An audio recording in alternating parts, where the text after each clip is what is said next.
So, it's a new year and I want to make I want to focus on manifestations that I want for this year. So, I want to talk about manifesting in like low key normal terms, not magical spiritual woo woo, not magical thinking, not being certified Delulu, even though you kind of have to be, but there's the right way and the wrong way to do it. And also, you're not going to get everything that you want because sometimes you want something, but that thing is not actually good for you. And the reason you want it is because it's activating a wound in you. So, let's get down to basics.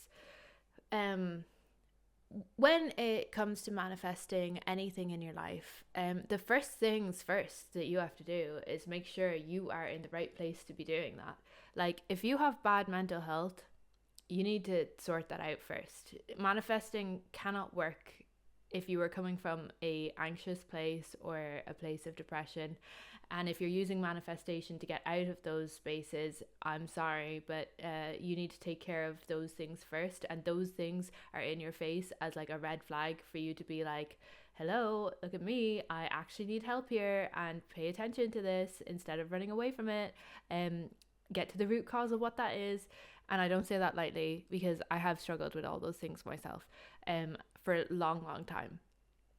And it took me lots of therapy and lots of years of self work that it never ends. It's always happening, self development, overcoming trauma, all this kind of shit I have done to overcome all of my issues. And I have definitely been like in a really, really dark place before and in a really, really bad place before. And that's not to say every day is perfect.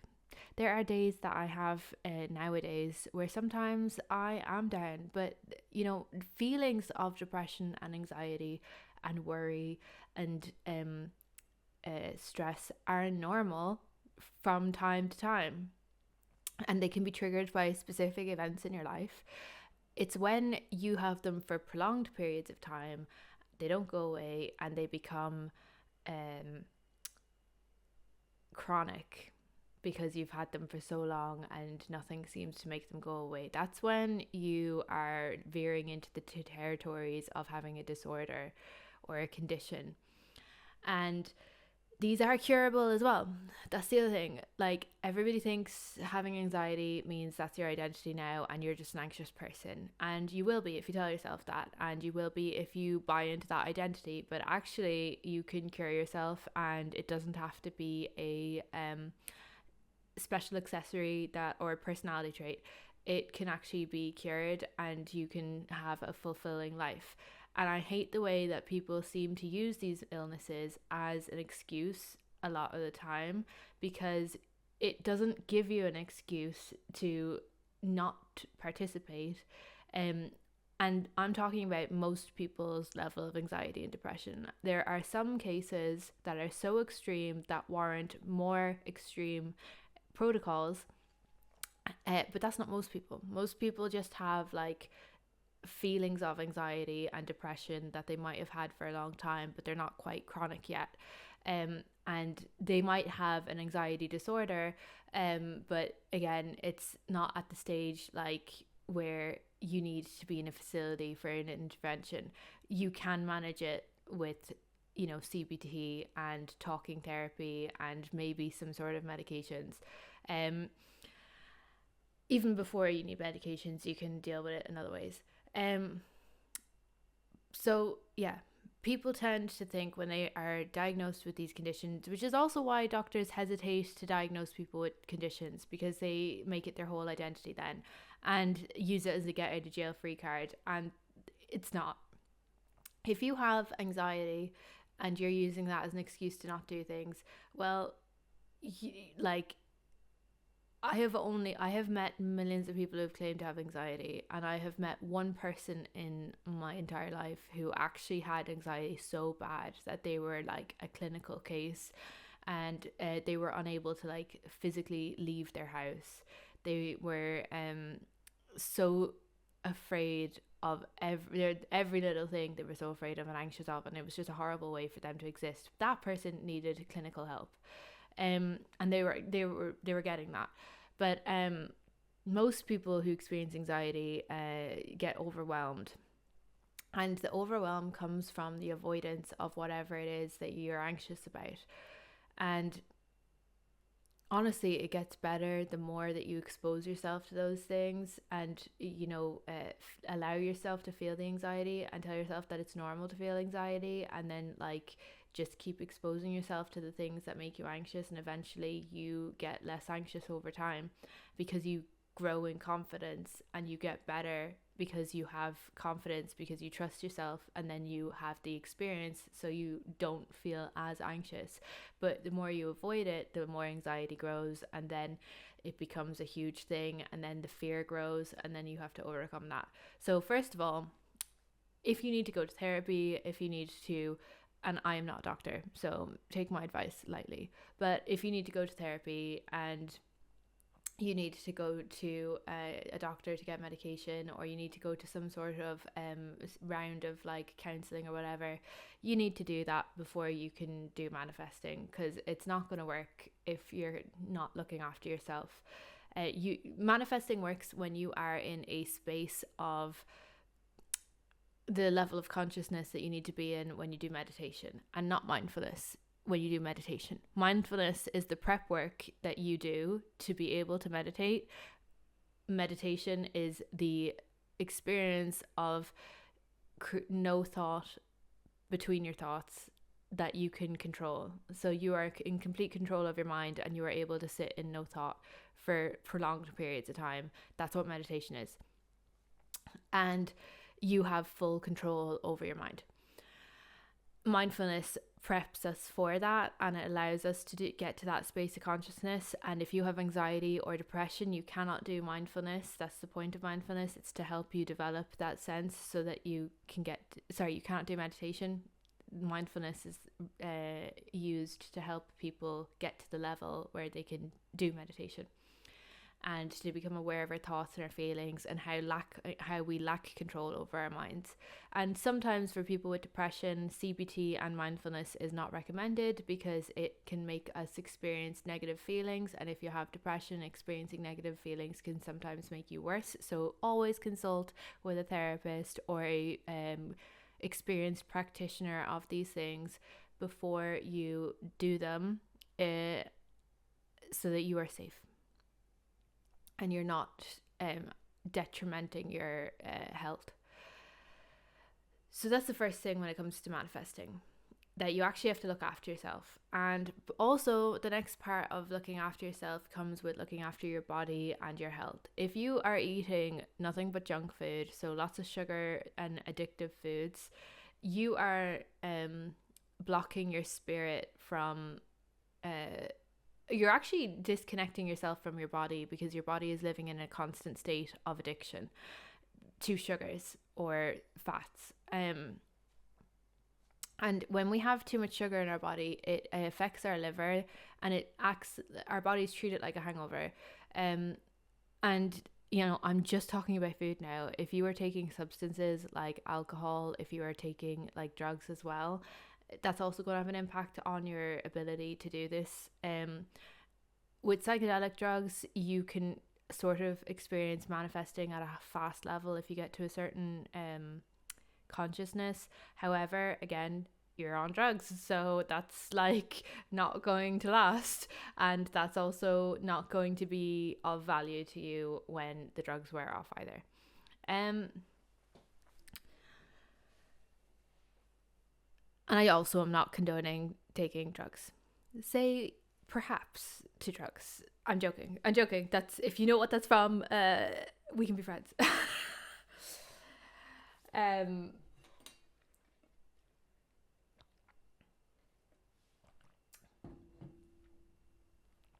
So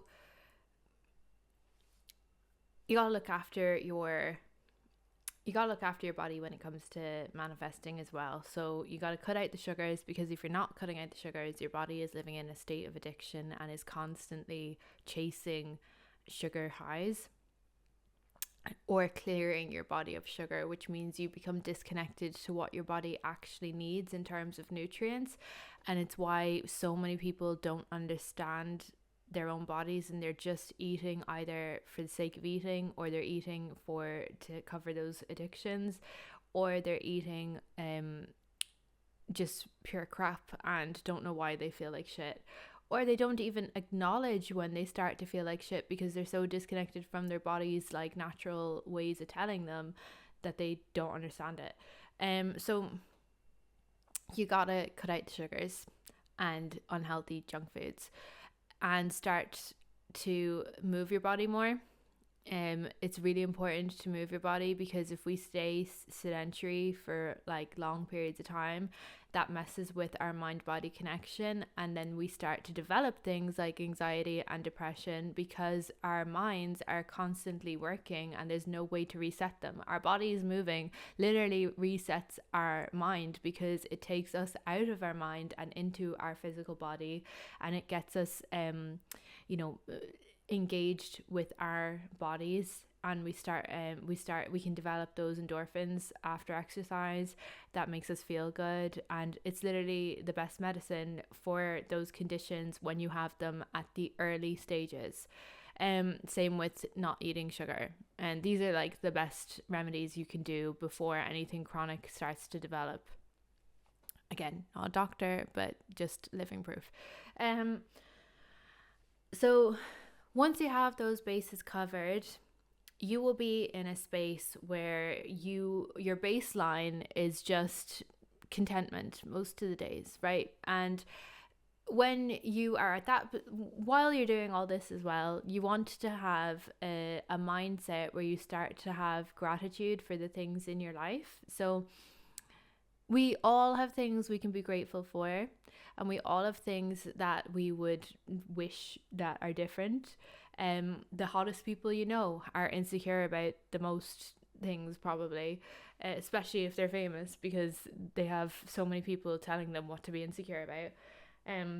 The richest people you know are insecure about people stealing their money from them and who they can trust in their lives, so not everybody has the most perfect life. It's easy to look at people who are billionaires and be like, oh my god, their life's so easy, and yes, objectively it can be, but they have different problems that people who don't have that level of wealth experience. And I honestly think, morally and for an individual point of view, that nobody should ever have that amount of money, and nobody should ever be like insanely worldwide famous. I think both those things are incredibly bad for humans to experience. I think moderate level of fame is healthy, and a moderate level of income is also healthy, where you can have all of your security needs met and then also have enough to experience like whatever the fuck you want, but like not so much money that you have more power than a country. That's probably a good way to live. I think there was studies about how there's a happy level of income, which I think was about $75,000 per person in a household. And if you had that, basically the study was saying that you are happier because you are not worried about your financial security needs, but you're also not experiencing the levels of stress that ultra wealthy people have, because you don't distrust your neighbors or suspect them of wanting to steal your money or are friends with you just because you have money. So there was then another study brought out debunking that apparently that was funded by like these big investing people, and it's like, okay, yeah, whatever. But anyway, who was it that did that study? I think it was like, it might have been one of the banks or something, but I can't remember. But I remember reading the post study that was like, actually there's no such thing as a limited happiness on a capping an income. You can have unlimited income and still be happy. And it's like, right, okay. But anyway, billionaires have problems too. I know we all wish that those were our problems, but maybe we don't. What if you had like to look over your shoulder because you were worried about somebody going to shoot you every night? Like, don't know. I can't imagine the problems that they have, but um there's always that thing that if you take like yourself out of yourself, and you had a wider perspective of your life and your problems, and you can see everybody else's, you would suddenly feel very happy with the problems that you have, and you wouldn't have to worry. But yeah, it's important to be grateful for the things that we have in our life. Even if you want things to change, find things to be grateful for, and find ways to actually experience joy and contentment in the world, and to feel happiness, and to feel see the beauty of the world, even if you are in somewhere that you don't like, or you're around people that you don't like. There are going to be things, it's going to be hard, that's even more challenging. But it's important to allow yourself to experience those things and to see the beauty in the world, so that you are creating this mindset where you have abundance, like, and that you are not wanting for anything. Because even though you're in this position, there are things to be grateful for, there are things to be happy about, that you don't like, if you actually sit back and realistically look around you, you don't actually need anything. That's the state you want to be in. And if you aren't in that state, then that means you got to do work to get to that state. That's the point I'm trying to make here. So like, if you aren't in that state, or you're not able to be in that state, then reassess your life and find out, why am I not in this state? Is it because I have a mental health condition that I need to address? Is it because I'm not looking after my body and my health? Is it because I feel like I don't have opportunity in this area? Don't worry about that stuff. If you are focus on how you feel and how your mental health first, and that's the first things to focus on. Because once you have your baseline covered, then you can start to manifest things into your life that can improve your position. For example, like, if you're coming from a place of anxiety and depression, and bad health and bad nutrition, and just overall don't take care of yourself, well, you're not exactly going to be in a position to apply for your dream job. So you need to be looking after yourself and making sure that baseline is always number one. When you start to feel grateful for things, and you start to get to this baseline, then you start to feel happier in yourself. You will develop a more positive outlook and mindset, and this will encourage you to have better beliefs about yourself as well. And all of these behaviors will encourage you to have better beliefs about yourself. Nobody feels confident when they're eating junk food or not moving their body. Nobody feels confident when they're experiencing a mental health disorder, or feelings of stress and worry. So you have to be able to look after yourself and get to a point where you can feel good about yourself before you can start manifesting. And I think this is something that is not often talked about in the manifesting community. I think a lot of people just think manifesting is like magical thinking, and that you can be like, oh, I want to marry like Nikki Sixx, and I'm just gonna manifest him into my life. And you know what? Maybe you will be able to marry him in The Sims if that's the way that you live your life, because there's no way that's gonna you can just sit in your room, fucking eat shit all day, don't move at all, be dealing with chronic mental illnesses, and then just think Nikki Sixx is gonna like show up at your doorstep and fall in love with you and marry you. Like, that's crazy. And that's Delulu without a Salulu. So you gotta be like practical about this. Practical magic. This is practical magic, okay? There is no woo-woo to manifesting, and there is no woo-woo to changing your life, and there is no woo-woo to all of this stuff. We all make out that it is. There's actual neuroscience behind all this. Because often, if you're dealing with a mental health disorder, you have the plasticity in your brain has developed neural pathways that are, and I'm not a neuroscience scientist, by the way, but this is like layman version understanding of this. You have, when you're younger, your brain has more plasticity, which means it's easier for you to form pathways between different synapses. So I spent my youth, I spent the best parts of my brain's plasticity development forming pathways where I was telling myself all the time that I'm not good enough, that I was an anxious mess, that I was like too fat, even though I wasn't, that I was like the unworthy, I was all this fucking shit, right? I was telling myself all these horrible things about myself. Like, honestly, I was my own worst bully. Like, nobody can bully me harder than I have bullied myself. And you can all fucking try, but like, you got nothing on me, right? And I wasted all of those years living with those conditions and those chronic feelings of anxiety and depression, and just having those conditions for so long. And I had my brain just developing these pathways in my brain when my brain was most moldable. And instead of, getting fixed back then when I was younger and I had all this power in my brain, I didn't. And then I also had an eating disorder, so my nutrition was fucking shit as well.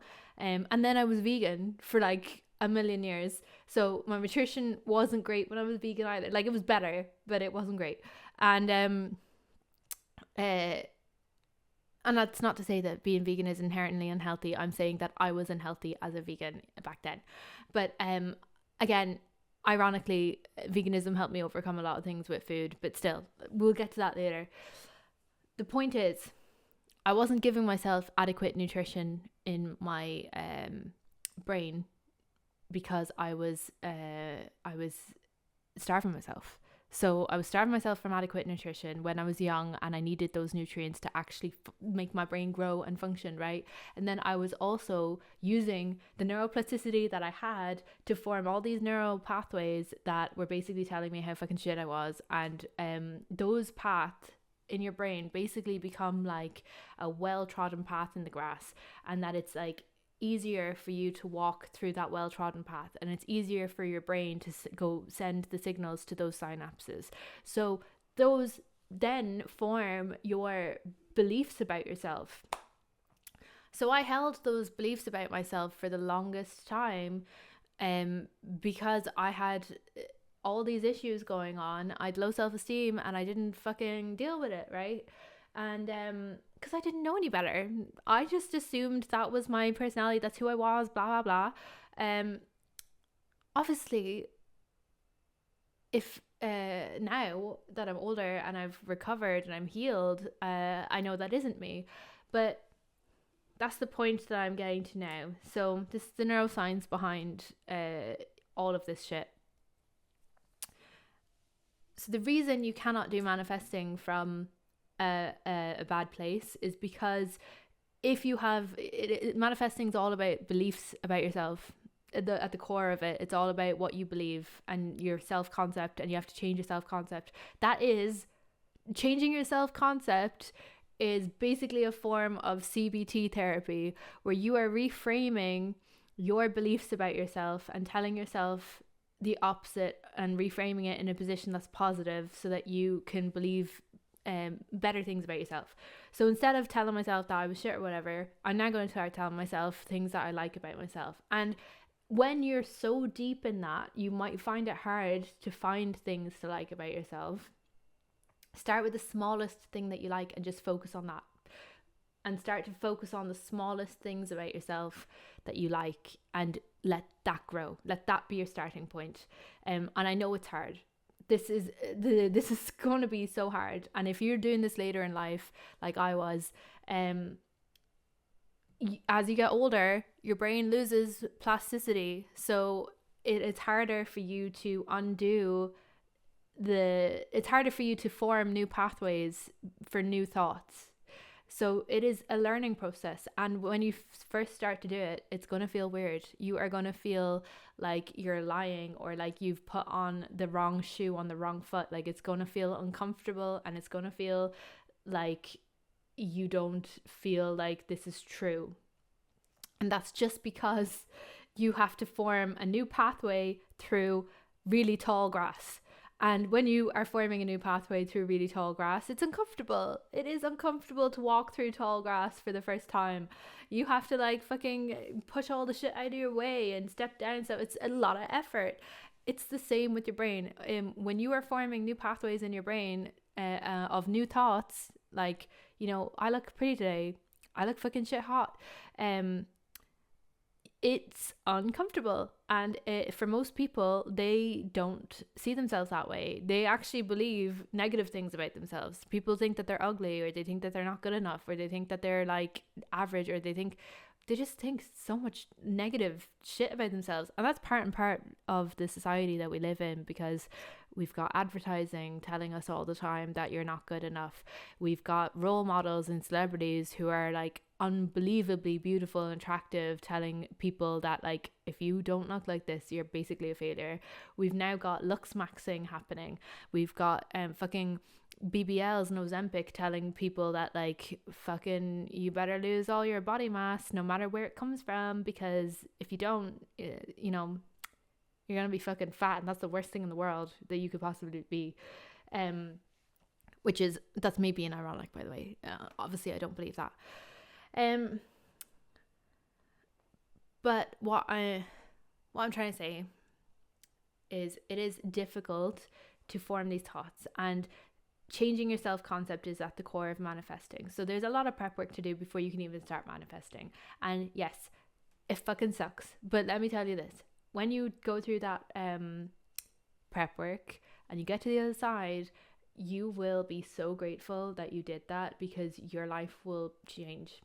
It will change. And I know people won't believe that, because you are going to feel like, what's the point? This is fucking stupid. I feel stupid saying all this stuff. You can lose a load of weight by going to the gym. But if you are not dealing with this mental health stuff, you'll still be the fat kid in a skinny person's body. And if you are that, that's where this stuff comes in. It's because you haven't dealt with what's inside, because you still are holding those beliefs. You might have changed the actions, but if you're not changing the beliefs, then you're still going to be that person, and you're just going to be not knowing how to exist in a new body. So it's really important to deal with your head first. And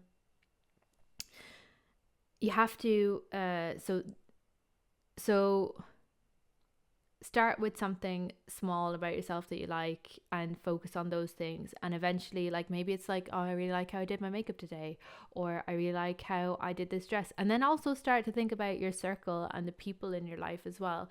Like, really assess everything in your life. And usually when you are feeling shit and you're feeling like anxious and depressed or whatever, there's probably people around you who are encouraging those feelings in you by either being a total dick or unsupportive of your dreams or whatever it is that you want to do.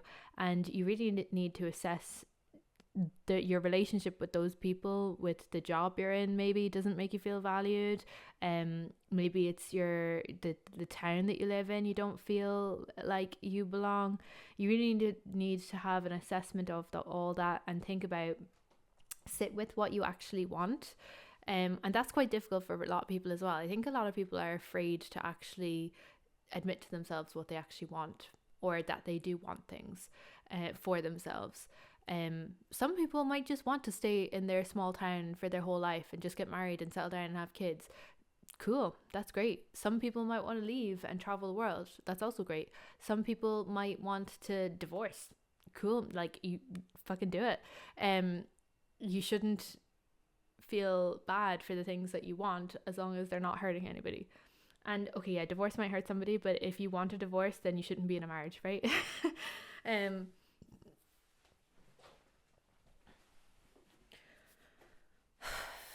So when you are starting to think positive things about yourself and start to form those new pathways, you have to keep at it. It's like a mantra. You need to start, you got to be your own best friend, and you got to be kind to yourself and say all these things to yourself and start believing it. Like, eventually you'll start believing it, but you got to say those things to yourself like your life depends on it. And eventually it will become easier. Like, eventually you'll stop saying it to yourself and it will actually just become an ingrained belief. And when you start to have negative thoughts about yourself, it will feel so wrong. You will notice the difference and you won't have those thoughts about yourself. And that's super, that's the point where you're ready. When you are at that point where you have mostly positive thoughts about yourself, that means you have positive beliefs about yourself. And then if you have a negative thought about yourself, that means you are and you notice it and you're like, it's so stark to you. That's when you are at the point where you can start to consider manifesting properly.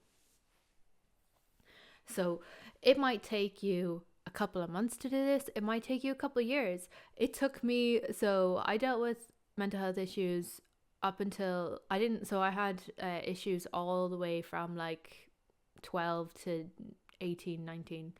And it wasn't until I was like 18, 19, where 18 really, I'd been 18 for I think a couple of months, where I actually had to drop out of my university course the first time. And as an intervention, I had to have therapy. And that was the first time I dealt with all the issues I was going on with. So I was struggling for 6-7 years before I actually got help. And then it took me like 2 years of just doing therapy and CBT and mindfulness to actually get to a point where I stopped feeling feelings of anxiety and depression. And then it took me probably another couple of years where I started to it was a good while. So like I was still dealing with things when lots of things happened to me, so I was still dealing with things on and off, and I was still going to therapy all the way up until I was about like 18 to about 24ish, maybe 25. And I still sometimes go from time to time if I need it. But yeah, I freaking was probably around 25 onwards, 26 maybe, when I started to feel much more comfortable in my skin. And it's probably not until I was fucking in my later 20s that I started getting into more manifesting stuff. Actually, maybe just like in the last couple of years. Like, you're always manifesting. It's just the level of conscious manifesting you can't do until you clear all of this stuff. But I would say it was probably my late 20s that I started to feel really good in myself and feel like I'm in a really good place. And I, that would be like, I've experienced a really good baseline in my early 20s because I did a lot of meditation then. And that helped me change my life. But I've mentioned that in videos before, and after those experiences I still had bad things happen to me that like fucked up my life again. And that set me back away, but I still always had those that meditation experience to guide me, and my connection to spirit to guide me as well. So I've always had that since I was 21. But I would say really feeling integrated with all of that and my body and everything has probably only happened maybe in the last 5-ish years, I would say, maybe 6-ish years. And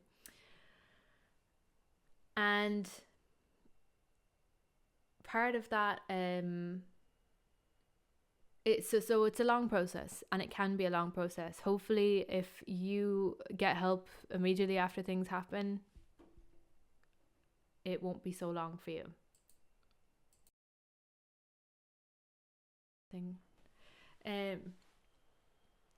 So yeah, hopefully if you get help for the things that you need help with, it won't be so long for you to go through. And if you get help earlier on, it's a lot easier to reform these pathways when you're younger. So the older you leave it, the harder it gets. And that doesn't mean you can't do it. It just means it's harder. So it just means you got to say all those mantras to yourself over and over again until they become like your baseline beliefs. once you're in a place of having a good self belief about yourself or a self concept, and for manifesting it's got to be really good. Like for baseline existing in life and having a transformational life where you feel good about yourself, you just need to have good beliefs about yourself where you have a high sense of esteem and self-esteem. But like, you just like, I feel good today, I feel good today, I look good today, I feel good like doing blah blah blah. But if you want to do some crazy shit with manifesting and manifesting some like wild experiences, you need to push up those numbers, and you need to have your self concept through the roof and believe this is where the Delulu believing comes in.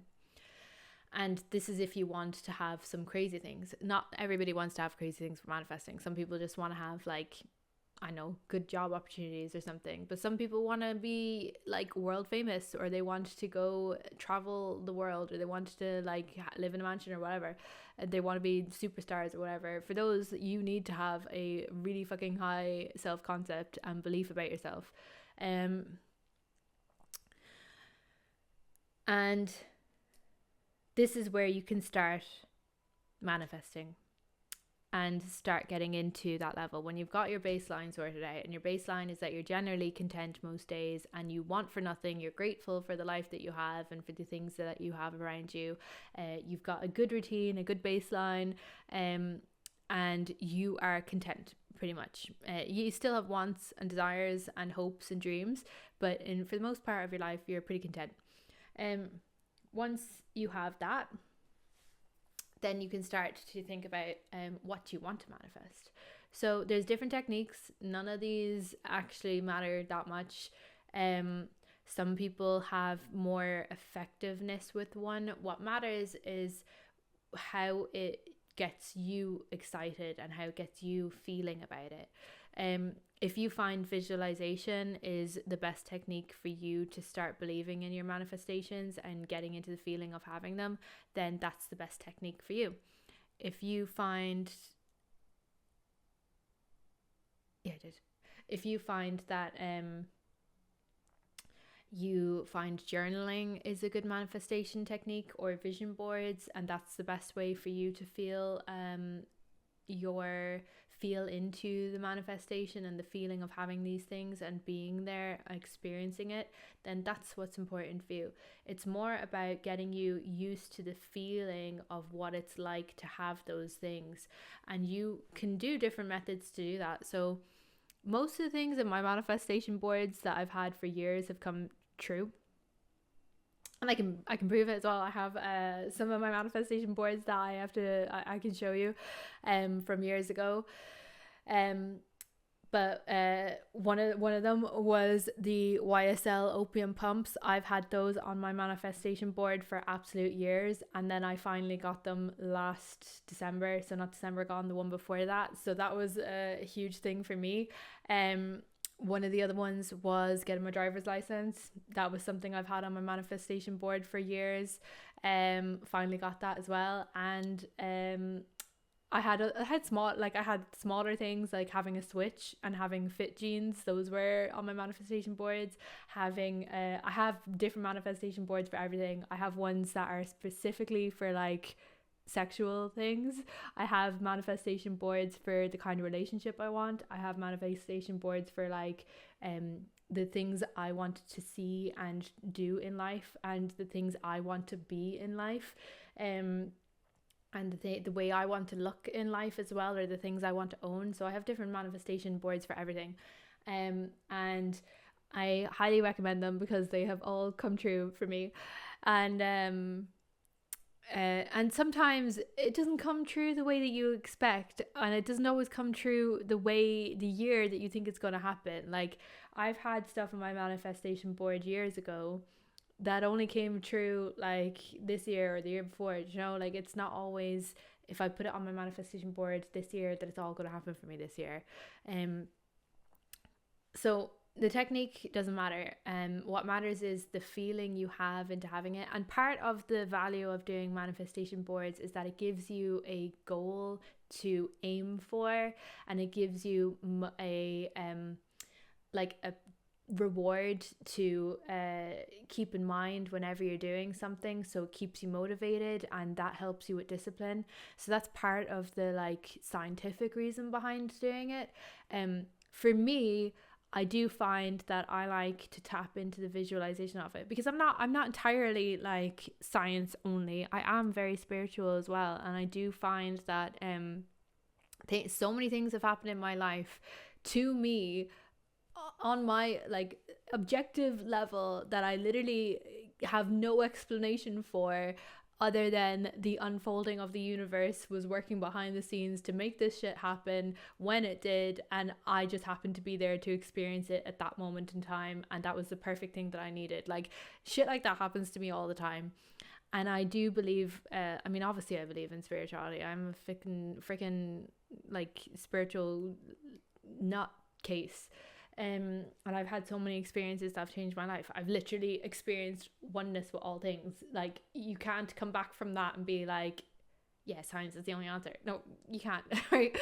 But it's all about integrating everything into our lived experience, so that you don't get overwhelmed, because our human brains cannot fathom a lot of the spiritual concepts, because they're just too they're too ethereal, they're too evanescent for our human minds to comprehend. It's like a binary switch. They're both everything and nothing at the same time, and our brains just can't comprehend that. So we need to like slow down and find ways to allow these energies into our lives in a much slower, denser, controlled way. And you can do different tests with manifesting as well. Like you can say, I want to see Samoyed dogs, and then this there's a scientific reason for this as well. This is us priming our minds, and when we prime our minds, then we're more likely to see those things in real life. However, I have a caveat with that perspective, because yes, we may see those things more in life when we are primed to see them, but you can't explain the weirdness of how some of those things show up in our life, and like you could, and the occurrences of them.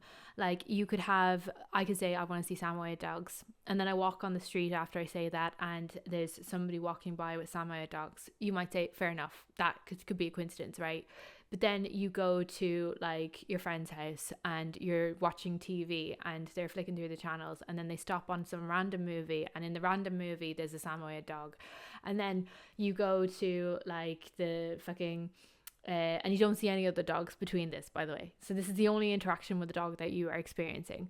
And then you go to some art gallery and there's nothing but paintings of Samoyed dogs, because it was some sort of Samoyed dog convention thing. Like that's the level of weirdness I'm talking about. And I can't apply that same scientific theory and hypothesis that it's just our brains priming us to see these things in our reality when shit like that happens to people, because shit like that has happened to me so many times that I just can't justify it that way. And it's happened to millions of people like that as well. It's not just like you're walking around town and you just happen to see all the Samoyed dogs because you're primed to see one, so then you see them all.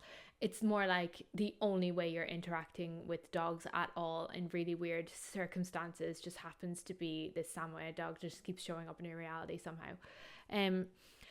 So I think there is like there's a debate there, and I think the debate comes from skeptics who want to try and prove something, and also this stuff being very subjective and very hard to prove. And that's where, you know, either we don't have the science yet to explain these things, or we don't have the tools to help communicate these things. And maybe we will when we're able to like record our brains or what our eyes see, and then we can share our subjective and our subjective experiences with scientists, and then they can be more empirically studied. But until then we can't actually like verify any of this stuff yet.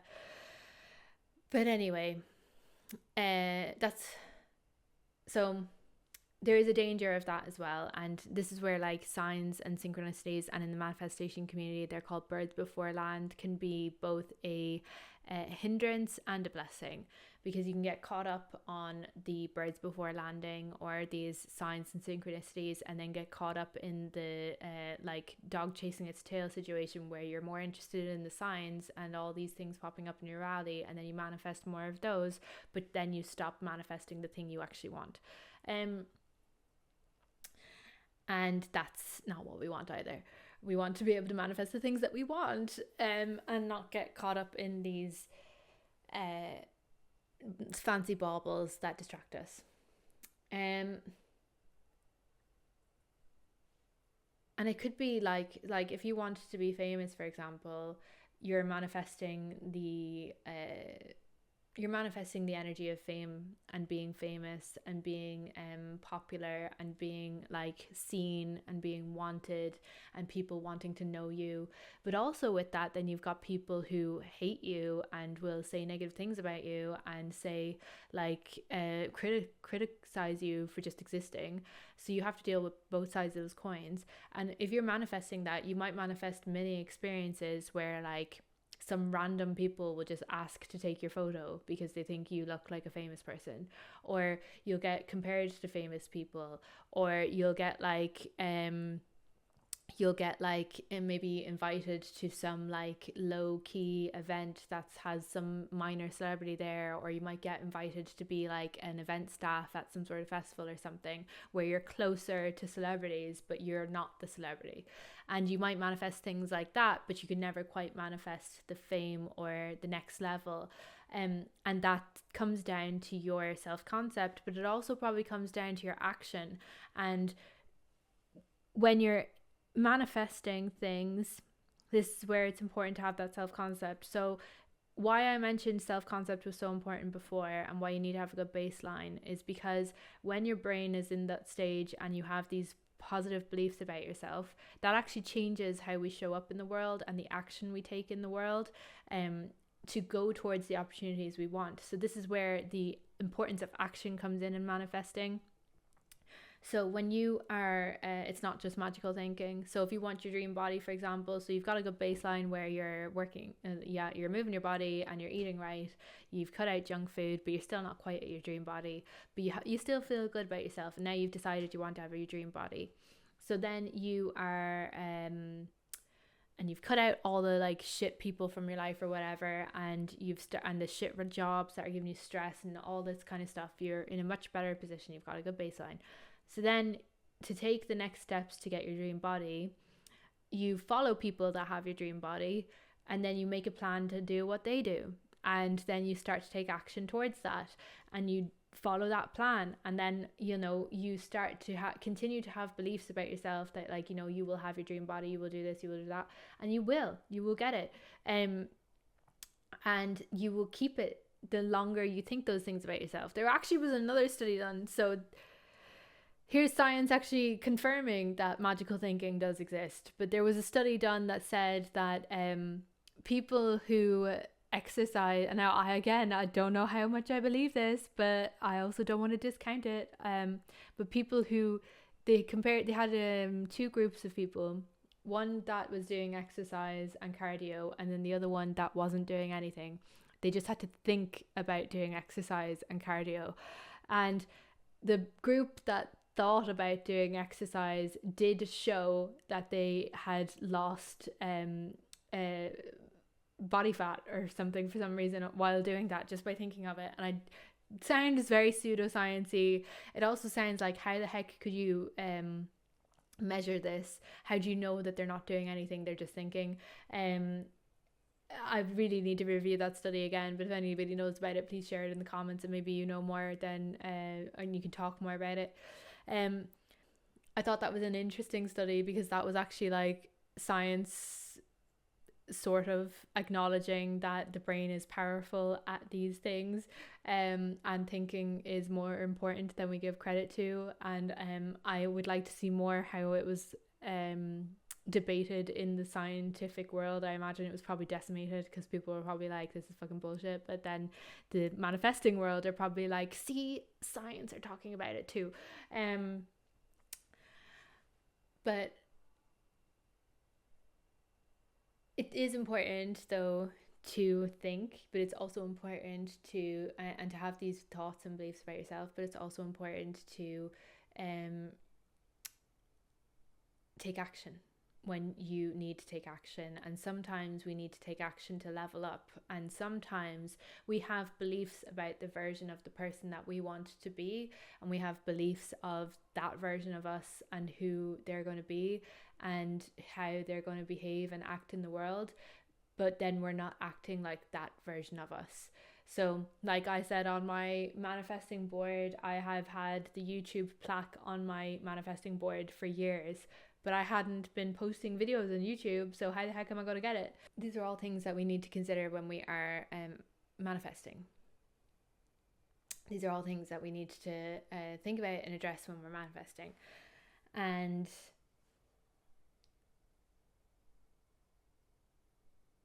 when you're manifesting, you need to take action. So you need to take action sometimes to level up and to become the version of you that has the things that you want, and that's where you've got to take action. And this is called I think it's called the rate of change. This is actually a theory in education where you have the version of you before you've learned the thing, the version of you after you've learned the thing, and the change that you need to do to learn the thing, and what it takes to do that. And that's also backed by science. And again, this is more than just magical thinking and manifesting. The magical thinking you can do in this situation is boosting up your self-concept and your belief by thinking that you are capable of doing the thing that you need to do, and then it will change your brain. After a while, you keep telling yourself that, and it becomes a belief that you can do that thing, and then you can take the action to do that thing. And then when you take the action to do that thing, you will gain experience and gain more confidence because you've got the experience of doing it. And as you gain more confidence, you'll feel more capable of success because you're doing the thing. And the more confidence you do, the more confidence you develop, the better you get at doing this thing, and then the more likely you are to succeed. So it's not just like it's not just bullshit. There is actual real science behind all this. There is real stuff behind all this to help you change your life, but it is a framework that starts with you. And it can be hard to it can be very hard to take that action. So that's why that's why your self-concept is so important, and constantly be addressing that. One of the other things that is a typical failure, I would say, or like a pitfall in the manifesting community, is our attachment to specific things or specific people. And the reason I say that is because we can have, as well as manifesting and all of our brain stuff, we're also like spiritual beings, and we're going on a spiritual journey, and we're also people with like, you know, childhood wounds and traumas and stuff. And we can meet people in our lives who can trigger those things in us, and we may not recognize that for what it is at the time. And then when we experience that meeting with those people, and it can be very intense, and we give it meaning because it seemed important. And it seemed like something that we should have pursued because these people are triggering something in us that feels like passion or chemistry or whatever. It could be anything. It could be a job that's doing this as well. But I'm going to talk about relationships in particular because manifesting specific people is a topic that comes up often. And I don't know how I feel about it. I'm quite conflicted actually.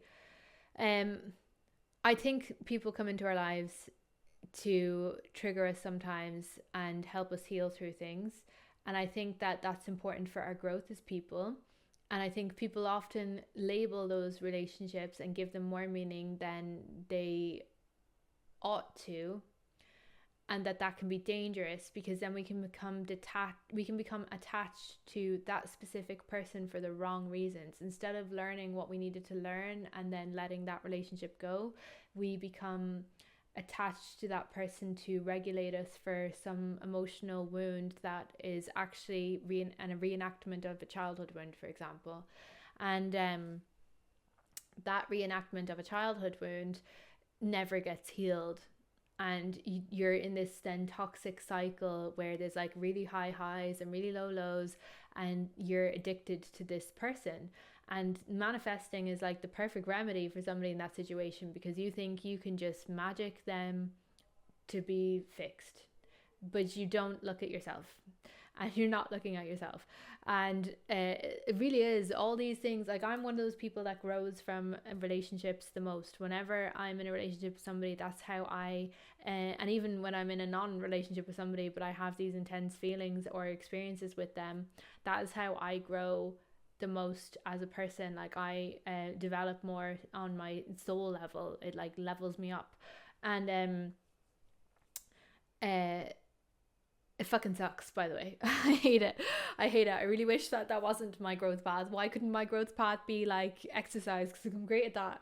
But no, my growth path is the relationships I have with people. And freaking with manifesting people like that, we have a history and we have a past with that person, and we develop like a dynamic with them that is very hard to overcome when you are attached to just wanting the person. Like, and that's really it's really unfair and really dangerous. And it's also just like abusing it's ignoring the point. It's like bypassing the spiritual work, because the whole point of manifesting is to focus on you, but then you're focusing on this other person, and that's part of a wound within you, to abandon yourself for this other person. And I don't agree with it. I think when it comes to manifesting like love and relationships, you should be focusing on how they make you feel and how you want to feel in a relationship. And it shouldn't matter who the person is. If the person makes you feel the way that you want to feel, that's the right person for you. And you shouldn't ever have people that make you feel bad in any way. And if you allow that, then that is a lesson for your sense of self-esteem, that you are tolerating bad behavior. And that's not somebody with a strong self-concept wouldn't do that. Somebody with a strong sense of self just wouldn't tolerate that behavior. So why are you tolerating it? And how can you believe that you have a good self-concept and you are strong in your core beliefs about yourself if you are okay tolerating this shit behavior? So I don't recommend it. I recommend that you focus entirely on yourself, and like, don't be closed off to love, but just don't be tolerating bad behavior and trying to change the people through manifesting to, like, that's never going to work.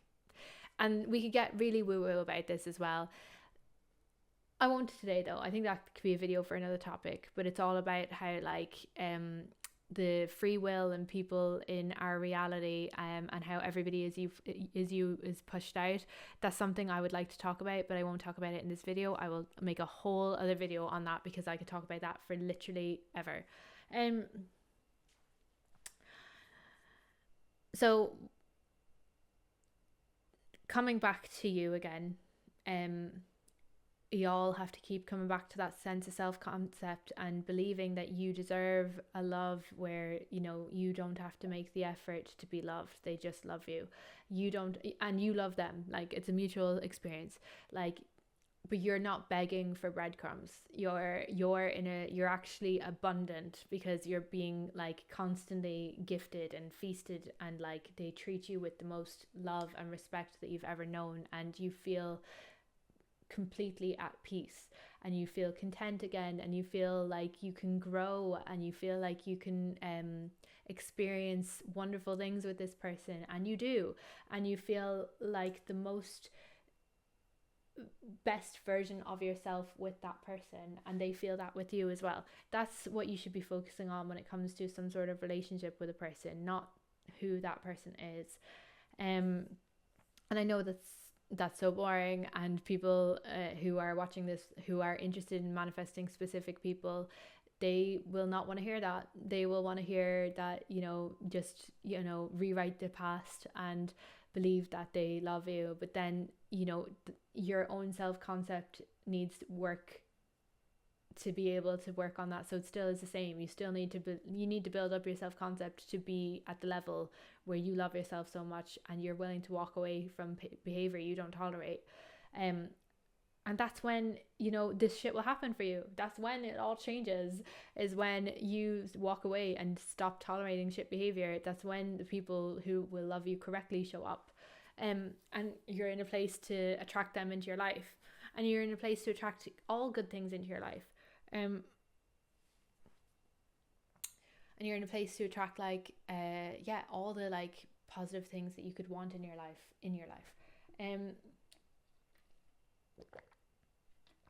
It's the same with everything, like with a job. You want to manifest more money, or less work for more money. And if you're in a job where you feel like shit all the time, or you feel devalued, you can't just make that job change for you, because you have so much history with it, and you have so much history with the people there and the vibes of the workplace. And it's just much easier to manifest a new job that would give you the opportunities you want. So I think it's important to just be willing to detach from all things when it comes to manifesting. And that's not to say that you can't have wants or desires or needs. It's just to say that don't be so attached to the outcome of the how these blessings show up for you. Because it could still be the specific person that you want that shows up. It could still be the job that you want that turns around suddenly. But it won't happen until you change. And you need to change first. And when you start to value yourself, the world will start to value you.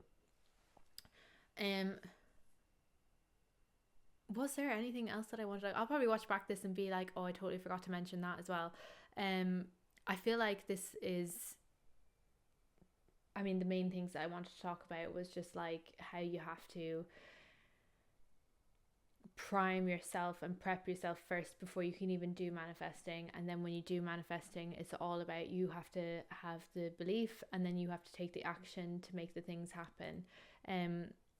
And yeah, I think that's the core of manifesting, and that's something I want to talk about, because I do think it's important. I do think it is important to have manifesting as a practice in your life, and it can come in any form. Like I said, you could do journaling or vision diaries, or manifesting candles. And manifesting could also be like getting rid of things that you don't want. Like, you don't want to have this negative belief about yourself, so you're gonna manifest it away. And then that comes down to you improving your self-concept again, and then taking action that can help you improve that. So yeah, I think I have said enough on this topic tonight, and I think that is another video that I have done, and I'm happy with that one. I am happy with that one. And I will stop this here, and I will go to bed, because it is late, and I still need to go to the gym tomorrow. So yeah, ciao amigos, and I will see yous. Adios, au revoir. Bye bye.